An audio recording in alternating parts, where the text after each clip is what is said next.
Welcome to your deep dive. We're cracking open Rhonda Byrne's The Secret today. Absolutely, and let me tell you, this is going to be a good one. I'm ready. So, The Secret, it's all about the law of attraction, right? Like, what we focus on, we attract.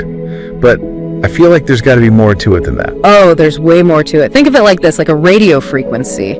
Your thoughts, your feelings, they're all sending out a specific energy. Okay. And that energy, it attracts similar frequencies back to you. So if you're vibing high, guess what? You're going to attract more high vibe stuff. So if I'm constantly stressing about bills, I'm actually attracting more financial struggles. Bingo. The book calls it the don't want epidemic. We get so caught up in what we don't want that we forget to focus on what we do want. So how do we shift that? Is it really as simple as just like thinking happy thoughts? It's more about shifting your perspective. Like, instead of stressing about those bills, imagine opening your mailbox to a big fat check. Visualize that feeling of relief, of abundance. Oh, like writing yourself a check from the Bank of the Universe. You got it. No. It might sound kind of out there, but the idea is to trick your subconscious. I can get behind that. It's about feeling the feeling of already having what you want, and then, well, the universe kind of has to catch up. And the really wild part, this isn't just some new age mumbo jumbo. Really? Yeah. Quantum physics is actually backing this stuff up. Whoa, okay. I need to hear more about this. Quantum physics and The Secret.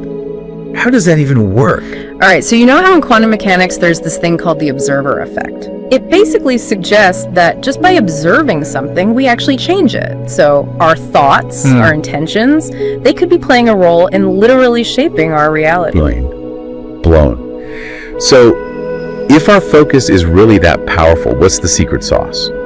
How do we fine-tune our frequency to manifest what we do want? The book keeps coming back to feeling good. Not just, surface level happy, but truly joyful, aligned with what you desire. They give that example, the guy who found joy in a salami sandwich, right? Yeah, it's about finding your version of that salami sandwich, whatever sparks genuine joy for you. Because that feeling, that's your internal compass. So it's not about manifesting $1 million just to have it. It's about cultivating that feeling of joy and abundance that comes with it. Exactly. And what's really cool is that The Secret doesn't stop at, just manifesting money. It takes this whole attracts-like principle and says, hey, this applies to everything. Your health, your relationships, even the world around you. Okay, now we're getting somewhere.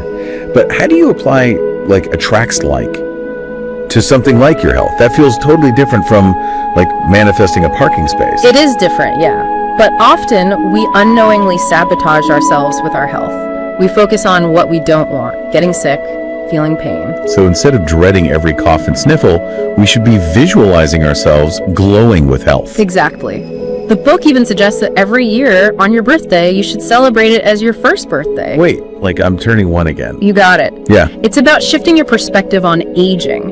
Instead of focusing on limitations, you tap into the energy of renewal. Okay, I'm into it. So, we've got our Bank of the Universe checks, our first birthday parties every year. What else? Do we get a secret handshake too? Yay. But seriously, this is a lot to take in. As we move on to the rest of The Secret, what's the most important thing to remember? Remember this. You are not just along for the ride. You have the power to create your reality. You are powerful beyond measure. Love it. And we're just getting started. Make sure you're back for part 2 because we're going to unpack even more of your inner magic. All right, so we're back. More secret to uncover. And this next part, this is where things get really interesting, right? It's not just about attracting what we want. It's about who we are at our core. It's a big one. The Secret suggests that we're not just these physical bodies, that we're actually pure energy. Yeah, I'm listening. Imagine a vast ocean. Right. On the surface, you see waves, all separate, but underneath, they're all connected, part of the same source. So we the waves, all connected to some big energy source. Exactly. And that source, whether you want to call it the universe, God, the quantum field, it's inherently creative.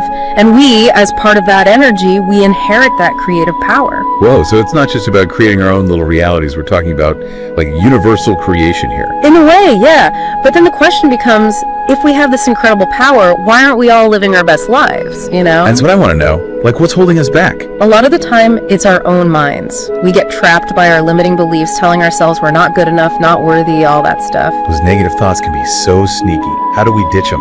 The Secret talks about affirmations. You replace those negative thoughts with positive statements. Instead of saying, I'm not good enough, you say, I am worthy of love and abundance. Easier said than done, right? I mean, what if those negative beliefs run deep? That's where visualization comes in. The Secret talks about creating a crystal clear vision, feeling the feelings as if it's already happening. It's like that Bank of the Universe check, but on a bigger scale. We're talking about picturing our dream life in detail. But is there actually any science to back this up? Or is it just wishful thinking? Oh, there's science. Studies show that visualization actually rewires the brain, creates new neural pathways. Think about athletes who use mental imagery to improve their game. Right. They're basically training their brains, even without physically doing it. So our brains don't know the difference between what we vividly imagine and what's actually happening. Okay, that's kind of wild. But how do we know if we're doing it right? And, how long do we have to visualize this dream life before we see it? And that's where a lot of people trip up. They get caught up in the how and the when. But the Secret emphasizes that there's no magic formula. You don't need to know the exact recipe. Just trust the process, trust the universe. So just put it out there and let go. Exactly. Like ordering from a cosmic menu. I like that, cosmic menu. I'm ordering the dream life Tombo, extra abundance on the side. Yeah. But that takes a lot of trust, doesn't it? Trusting something we can't see or touch. It does, and that's where the real transformation happens, It's about shifting from that place of fear and scarcity to a place of love and abundance. How do we even begin to make that shift? Gratitude. That's a big one in The Secret. When we focus on what we're grateful for, we shift our energy. So even if things aren't perfect right now, we can still find things to be grateful for, and that helps to attract more good things into our lives. Exactly. It's about recognizing the abundance that already exists. And as we cultivate gratitude, as we cultivate trust in the universe, something incredible happens. We start to see ourselves differently. We become more aligned with our true nature as creators. We're not just victims of circumstance, we're active participants in shaping our reality. This is powerful stuff. But it's also a lot of inner work. Are there any practical things we can do to stay aligned with this creative energy, especially when life gets crazy? Absolutely, and that's what I love about The Secret. It's not just a bunch of lofty ideas, it gives us real tools, practical techniques to use in our daily lives. Okay, now we're talking. So what kind of tools are we talking about? I'm ready to start putting this wisdom into practice. All right, back for more. We're ready to get practical. We've talked about our power as creators, aligning our frequency, all that good stuff.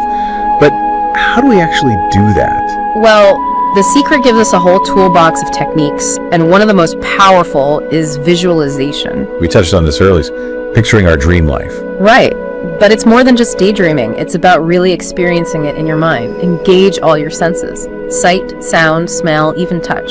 So I'm not just seeing myself in my dream house. I'm feeling the soft carpet under my feet, smelling that fresh baked bread. Exactly. There's this story in The Secret about a man who wanted to manifest a very specific feather. He visualized it down to the last detail. You know what happened? What? 2 days later, he's walking down the street in New York City, and boom, he finds the feather, just like he pictured it. Get out of here. Okay, that's pretty wild. But what about those times when, life throws a wrench in things? Yeah. I can visualize it perfectly all I want, but then my car breaks down and suddenly I'm not feeling very abundant. That's where the pruning shears of revision come in. Pruning shears? It's a technique from Neville Goddard, one of the teachers featured in the book. Basically, you go back and mentally revise any moments that didn't go as planned. So instead of replaying that car breakdown and stressing out all over again, yeah, I could visualize finding a great mechanic, getting an awesome deal on the repair. Exactly. It's not about denying reality. It's about choosing to focus on a more positive version of events. You're retraining your subconscious to look for solutions, not problems. It's like we're editing our own mental movies, creating a blockbuster hit instead of a flop.